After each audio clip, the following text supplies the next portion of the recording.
بسم اللہ الرحمن الرحیم۔ السلام علیکم ورحمۃ اللہ وبرکاتہ۔ دوستو، آج کا جو عمل ہے وہ کسی کے دل میں محبت پیدا کرنا، اسی طرح میاں بیوی کے درمیان محبت پیدا ہو جائے اور اس طرح تمام لڑائی جھگڑے ختم ہو جائے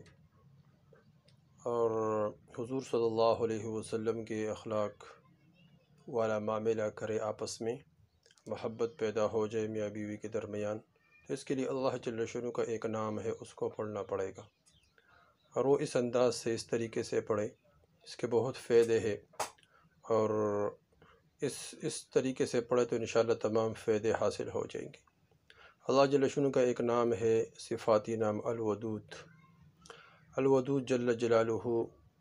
الودود اس کے معنی یہ ہے کہ نیک بندوں سے بے حد محبت کرنے والا۔ جتنے بھی نیک بندے ہیں تو ان سے بہت محبت کر رہا ہے اللہ جل شانہ۔ اللہ جل شانہ تو سارے مخلوقات سے محبت کرتے ہیں، کیونکہ سارے مخلوقات کو اللہ جل شانہ نے بنایا ہے،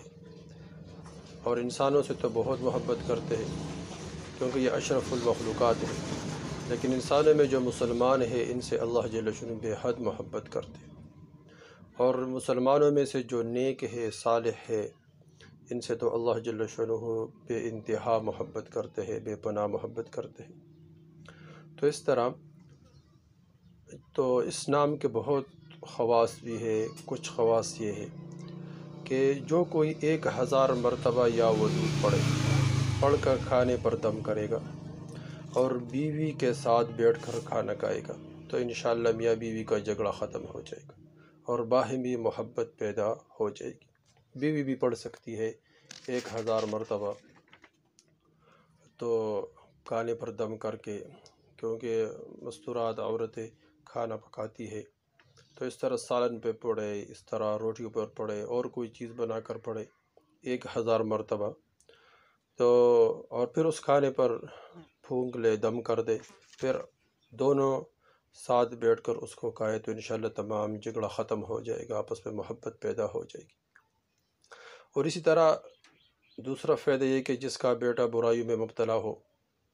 بیٹا ہو یا بیٹی ہو، اولاد برائی میں مبتلا ہو،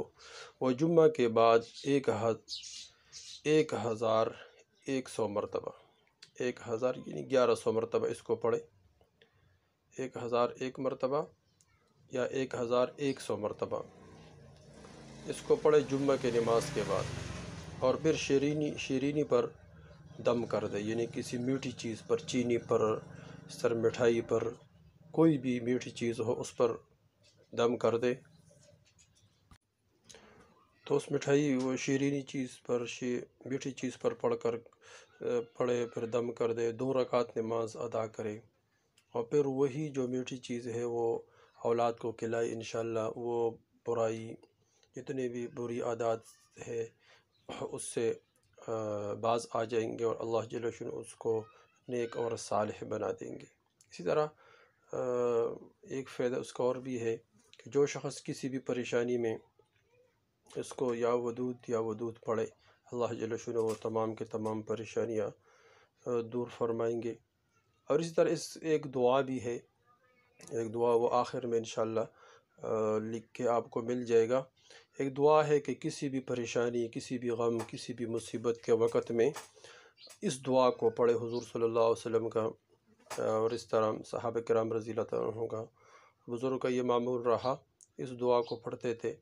کہ اس دعا کو پڑھے، انشاءاللہ اس دعا کے برکت سے اللہ جل شانہ تمام پریشانیاں حل فرمائیں گے۔ طریقہ یہ ہے کہ پہلے 2 رکعت نفل پڑھے، پھر اس کے بعد پریشانی کے وقت یہ دعا مانگے، یہ دعا پڑھے، یا ایسا وقت ہو کہ اس وقت میں بندہ نفل نہیں پڑھ سکتا ہو تو اس وقت بندہ یہ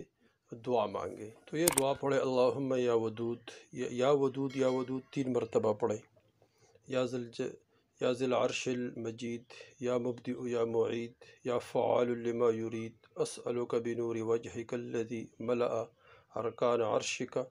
وبقدرتک التي قدرت بها على جميع خلقك برحمتك التي وسعت كل شيء لا إله إلا أنت يا غیاث المستغیثین اغثین۔ یہ جو آخری جملہ ہے یا غیاث المستغیثین اغثنی، یہ 3 مرتبہ پڑھے، 3 مرتبہ، اور اس طرح یا ودود وہ بھی 3 مرتبہ پڑھے انشاءاللہ۔ اس کے بعد دعا مانگے تو جو بھی پریشانی ہو، جو بھی مصیبت ہو، جو بھی کوئی غم ہو، جو بھی دل میں کوئی پریشانی ہو، وہ تمام کے تمام اللہ جل شانہ حل فرمائیں گے۔ اس وظیفے کو خود کرے، آگے ساتھیوں سے شیئر کرے تاکہ سب کو فائدہ ہو جائے اور سب اس بابرکت وظیفے سے فائدہ حاصل کریں، اور سب کے آپس میں محبت اور جوڑ پیدا ہو جائے، سب کے نفرتیں ختم ہو جائیں، کیونکہ محبت پیدا ہو جائے۔ جس گھر میں محبت ہو تو وہ گھر جنت کی طرح ہوگا۔ جس میں لڑائی جھگڑے ہو، پریشانی ہو، اولاد نافرمان ہو، میاں بیوی کے آپس میں لڑائی جھگڑے ہو، تو اس گھر میں بہت پریشانی ہوتی ہے۔ بندے کا دل ہی نہیں چاہتا ہے تاکہ میں گھر میں داخل ہو جاؤں۔ تو اس طرح اس کو خود پڑھے، آگے ساتھیوں کو بھی بتائے، اپنے گھر والوں کو بھی بتائے۔